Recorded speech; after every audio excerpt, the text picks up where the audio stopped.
जय हिंद दोस्तों, एक बार फिर से आप लोग का बहुत बहुत स्वागत है हमारे ऑफिशियल यूट्यूब चैनल अविजन इंस्टीट्यूट पे। मैं हूँ आप लोगों के साथ उर्वशी सिंघी। और दोस्तों, जैसे कि आप देख पा रहे हैं, हम बात करने वाले हैं top 10 current affairs based on 24th and 25th of July.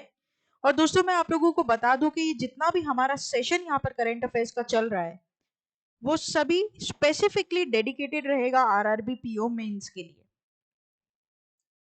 तो जो भी एस्पिरेंट्स आरआरबी पीओ एग्जाम को सीख कर रहे हैं, उन सभी के लिए सेशंस बहुत इंपॉर्टेंट रहने वाले हैं। और जो भी हमारे साथ चैनल पर नया जुड़ा है, मेरी आप लोगों से दरख्वास्त है कि आप लोग चैनल को सब्सक्राइब जरूर कर लें, ताकि ऐसी अपडेटेड न्यूज आपको करंट अफेयर्स की मिलती रहे नोटिफिकेशन के साथ।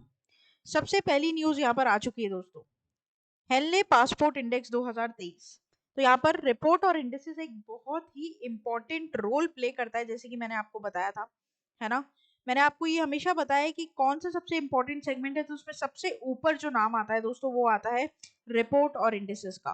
तो यहाँ पर रिपोर्ट और इंडेक्सेस के हिसाब से जो हेनरी पासपोर्ट इंडेक्स, जो कि यहाँ पर पूरी तरीके से एक रिसर्च है, एक इंडेक्स है, उसके हिसाब से सबसे स्ट्रॉन्गेस्ट पासपोर्ट 2023 में अगर किसी का है तो सिंगापुर कंट्री का। सबसे पहले जापान का हुआ करता था, लेकिन उसको रिप्लेस करके अब सिंगापुर उसकी जगह आ चुका है। ठीक है दोस्तों, हम कैसे पता लगा सकते हैं कि कौन सी कंट्रीज का कितना पासपोर्ट स्ट्रॉन्ग रहता है? देखो, जिस पासपोर्ट से आप जितने ज्यादा कंट्रीज को वीजा फ्री विजिट कर सकते हैं, ट्रैवल कर सकते हैं, उतना उसका रुतबा होता है। ठीक है, जैसे सपोज करिए कि सिंगापुर है, अगर आप सिंगापुर से 200 कंट्रीज वीजा फ्री ट्रैवल कर रहे हैं तो सिंगापुर हाईएस्ट। उसके बाद मान लीजिए इंडिया आ जाता है, अगर एक एग्जांपल ले तो मान लीजिए 190। ठीक है, अगर मान लीजिए उसके बाद आया था रशिया तो 180। तो इसमें क्या हो रहा है, इसमें ये पता चल रहा है कि आप किसी कंट्री के वीजा से कितनी कंट्रीज को विदाउट वीजा ट्रैवल कर सकते हैं। ठीक है, तो ये एक इंपॉर्टेंट बात आपको याद रखनी है कि ये इसका पैरामीटर होता है। तो हेनले पासपोर्ट इंडेक्स रिपोर्ट का नाम है, 2023 की रिपोर्ट है, और उसके हिसाब से Singapore has hold a strongest passport, most powerful passport in the world, granting visa access to 192 out of 227 global travel destinations, right? Three European countries, namely Germany, Italy, and Spain, have moved up one rank to share the second position with the visa-free access to 190 destinations. For the first time in 5 years, Japan has been dethroned to the top spot and now ranks third with the passport providing only 189 destinations. India has made a significant progress in the Henley Passport Index, improving its ranking by 5 spots compared to the previous year.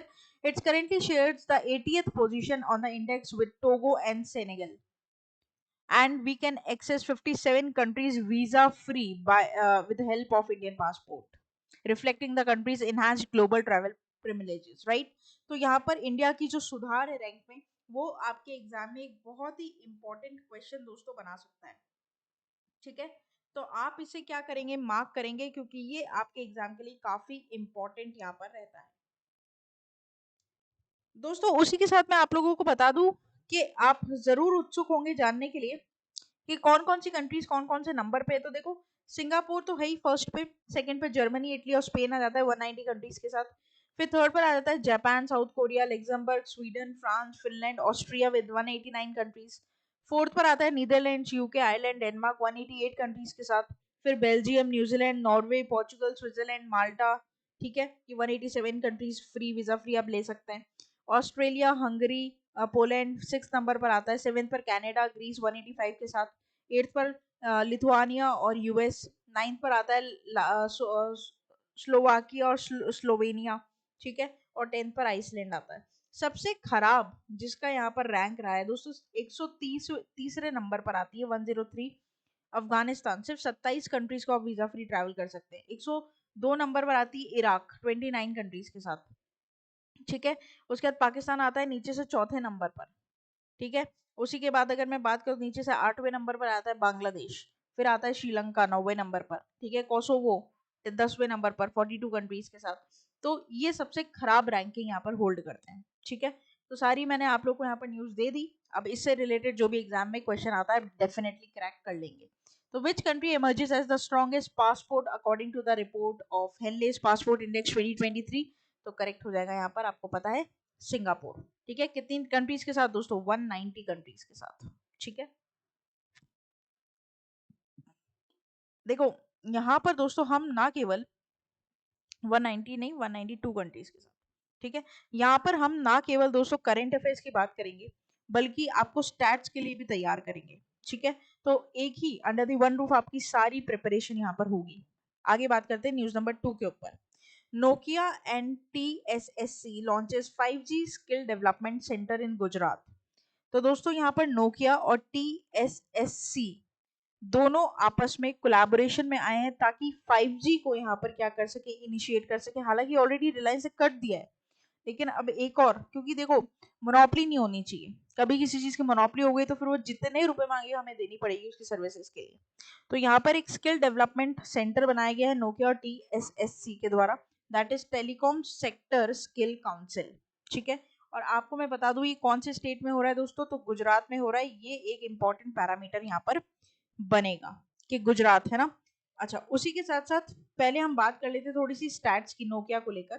तो Nokia के president या CEO का नाम आपको जरूर याद रखना पड़ेगा, दैट इज पेका मार्क, ठीक है। इनका नाम क्या है, Pekka mark, very very important, PEKKA पूरा नाम है आपका, ये रहेगा।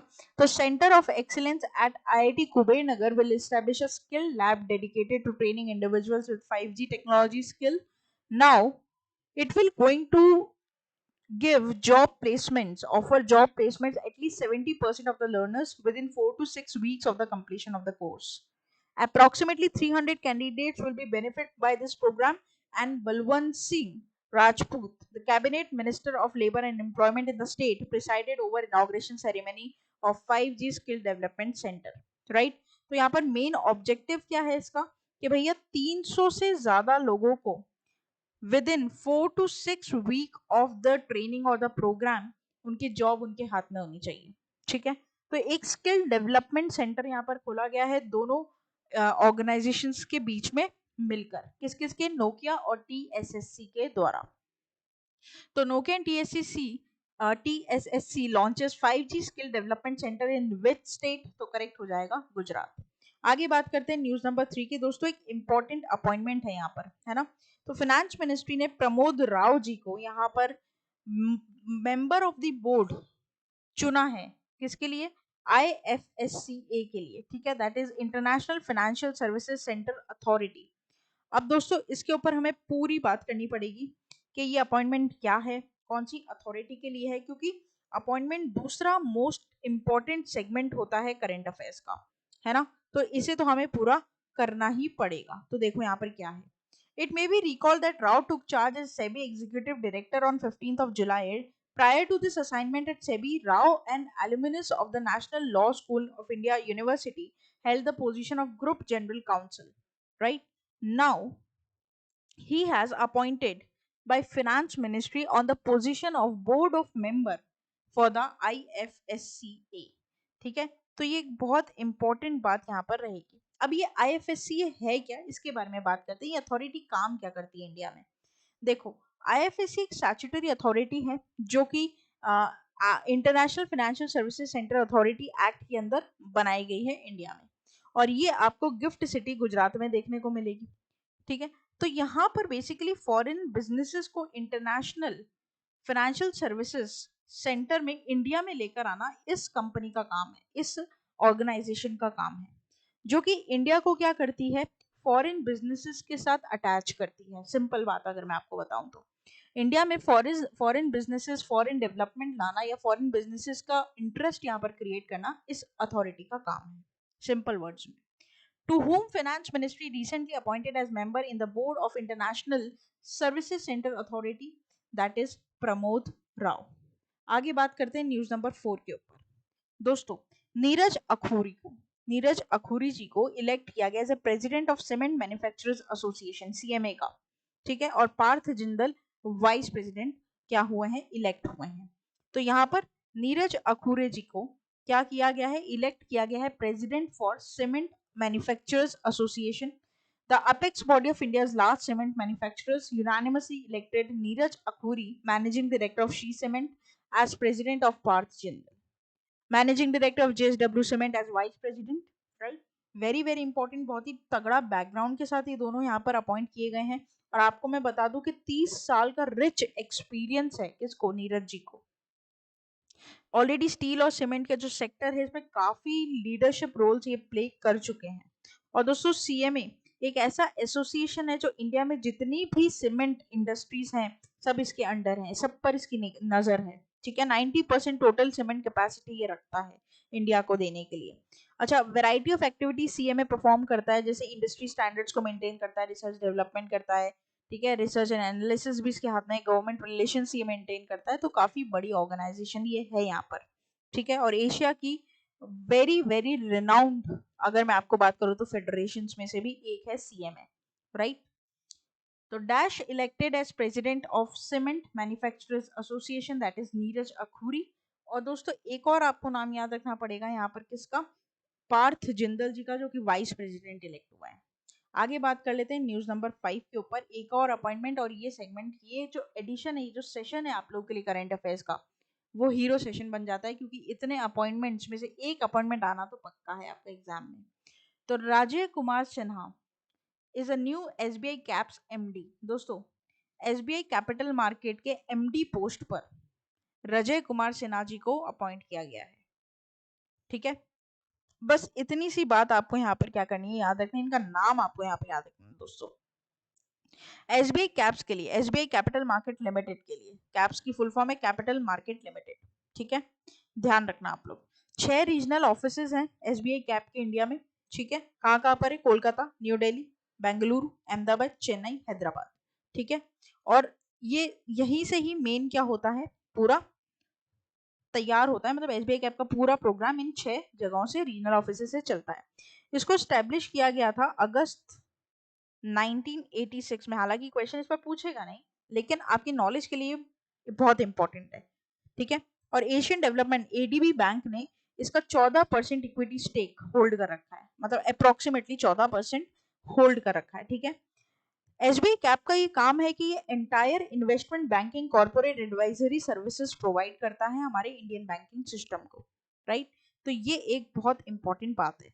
अगर मैं रजय कुमार सिन्हा जी की करियर की बात करूं, इन्होंने पीओ की पोस्ट ली थी, प्रोबेशनरी ऑफिसर, जिसके लिए आप भी तैयारी कर रहे हैं। ठीक है, उसकी पोस्ट 1991 में हासिल कर ली थी, और ये बहुत ही चीफ पोजीशन पर थे एसबीआई कैपिटल मार्केट लिमिटेड। ठीक है, इन्होंने अमिताभ चैटर्जी को रिप्लेस किया है। ये क्वेश्चन बड़ा इंपॉर्टेंट है कि इन्होंने रिप्लेस किसको किया है, तो दोस्तों अमिताभ चैटर्जी को। ठीक है, तो इसे भी आप लिख लेंगे यहाँ पर। बाकी मैंने सारी यहाँ पर डिटेल आपको दे दी है, आप इसे याद करेंगे। क्वेश्चन कैसे बन सकता है, इनके नाम पर बनेगा, dash has officially assume the position of chief at SBI capital market limited SBI caps, that is Rajay Kumar Sinha. आगे बात करते हैं न्यूज नंबर 6 के ऊपर, पाई अप्रोक्सीमेशन डे। दोस्तों पाई, मैथ्स जब भी याद आती है तो पाई तो जरूर याद आता है। ठीक है, 22/7 याद है ना, पाई की वैल्यू क्या होती है, 22/7 होती है ना। अगर मैं रॉन्ग, वैसे मेरी मैथ्स इतनी अच्छी नहीं है, बट हाँ पाई की 2 वैल्यू होती है, एक तो 22/7 होती है, और एक इसको डिवाइड कर लो जो नंबर आता है वो होता है ना। तो pi approximation day is observed on July 22 every year, 22/7 in the day and month date format. Since the fraction is 22/7 is a common approximation for pi, which is accurate to 2 decimal places that dates from the Archimedes, right? A number of people celebrate March 14 as Pi Day as date lineups in the numbers of the famous constant 3.14. हाँ ये इसकी value होती है 3.14. However, such a format is writing dates is mostly followed in the US. तो यहाँ पर पाई approximation day दोस्तों कब आता है, बस आपको तो पता ही है, 22/7, 22 डिवाइडेड बाय 7, दैट इज 22 जुलाई। इसको ऐसे याद कर लेना, बस सिंपल है ना, वैसे लिखा हुआ भी तो आपको याद रहेगा ही। आगे चलते हैं न्यूज नंबर 7 के ऊपर।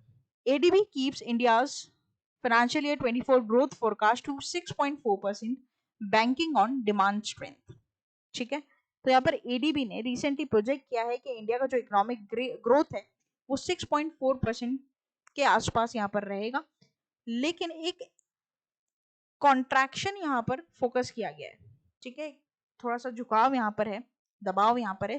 पहले 6.8% का एक्सपेंशन यहाँ पर फोकस किया गया था, पर अभी 24 में 6.4% का, 6.8% का पहले था, अब 6.4% का, ठीक है, एडीबी के द्वारा।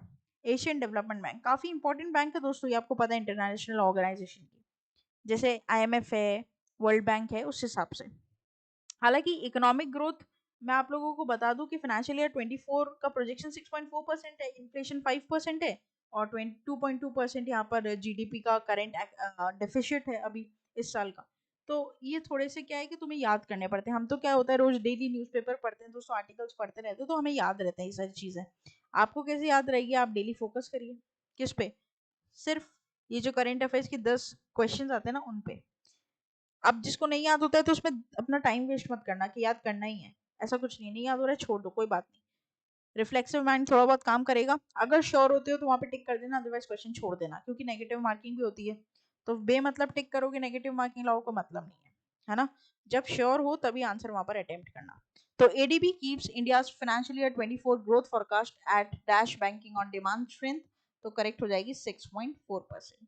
आगे बात करते हैं न्यूज नंबर 8 के ऊपर। 5 million euros in EU's first phase funding for India's green energy। दोस्तों very very important, European investment bank ने बेसिकली इंटेंशन यहाँ पर एक्सप्रेस किया है कि वो 1 मिलियन इंडिया की रिन्यूएबल एनर्जी सेक्टर में क्या करने वाला है, इन्वेस्ट करने वाला है। बहुत बड़ी बात है ये, ठीक है, जिसमें से ग्रीन हाइड्रोजन और सोलर पैनल्स के सबसे ज्यादा फोकस ये लोग कर रहे हैं रिन्यूएबल सेक्टर में। अभी तक यूरोपियन इन्वेस्टमेंट बैंकिंग ने 4 बिलियन यूरो इंडिया में इन्वेस्ट कर दी, इसमें से 3 मिलियन डायरेक्टली इन्होंने infrastructure project, particular rail project वगैरह में इन लोगों ने लगाया है, जैसे कि जो कि रेल्स बन रहे हैं आगरा में, लखनऊ में, कानपुर में, बेंगलुरु में, भोपाल में, पुणे में, इन सब में यूरोज काफी इन्वेस्ट किए हैं। उसी को मद्देनजर रखते हुए 1 बिलियन और ये पूरा रिन्यूएबल एनर्जी में क्या करने वाले हैं, अब इन्वेस्ट करने वाले हैं, मतलब 500 बिलियन तक, 500 मिलियन तक, ठीक है, काफी इंपॉर्टेंट ये रहेगा। आगे दोस्तों ये भी बात सुनने के लिए आ रही है कि ये लोग जोरहट असम, ठीक है, जो कि कैपिटल है, टी कैपिटल जिसे बोलते हैं असम का, गुजरात में और बीकानेर में भी इन्वेस्ट करने वाले हैं इसी रिन्यूएबल एनर्जी सेक्टर में। हालांकि इसका खुलासा नहीं हुआ है, लेकिन हाँ कुछ हिंट पॉइंट यहाँ पर आया है ना, कुछ हंच यहाँ पर है ऐसी।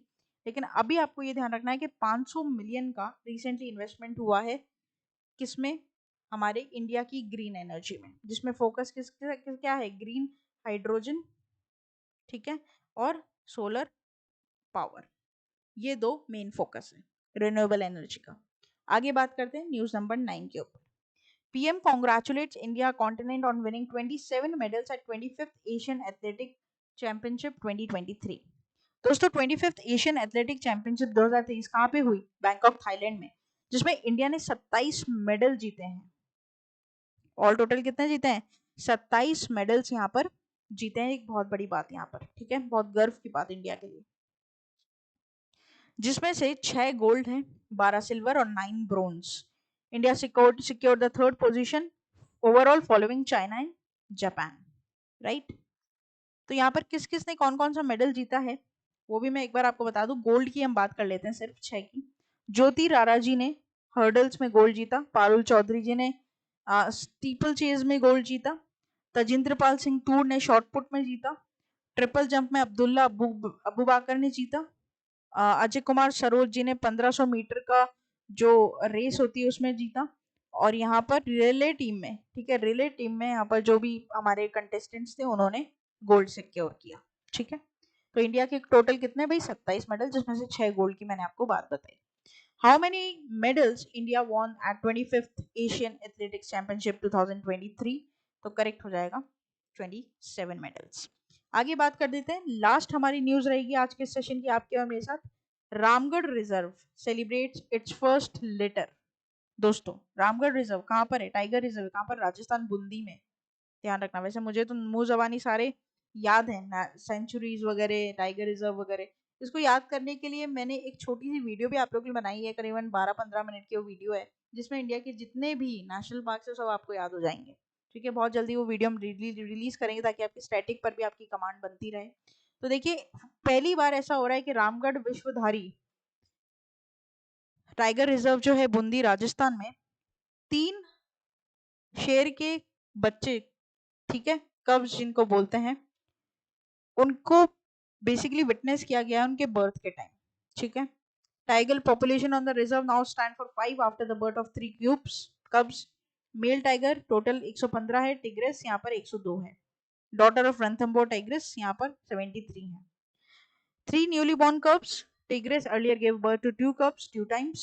4 cubs in 2020. During the second time, cubs were killed by the male tiger or other wild animals, shifting the tigers in the process of male tiger pose a threat of the newly born cubs.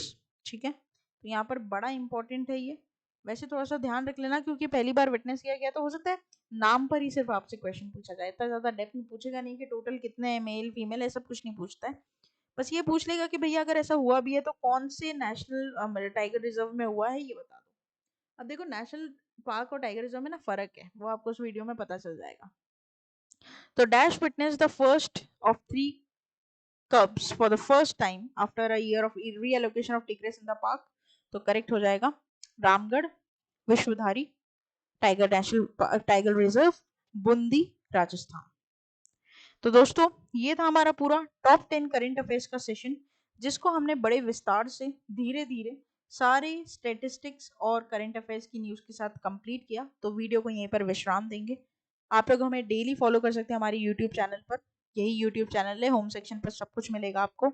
Daily shorts मिलेंगे दोस्तों मेरे द्वारा, जो कि आपकी knowledge को 1 minute में uplift करेंगे और आपके मूड को रिफ्रेश कर देंगे नई नई खबरों के साथ।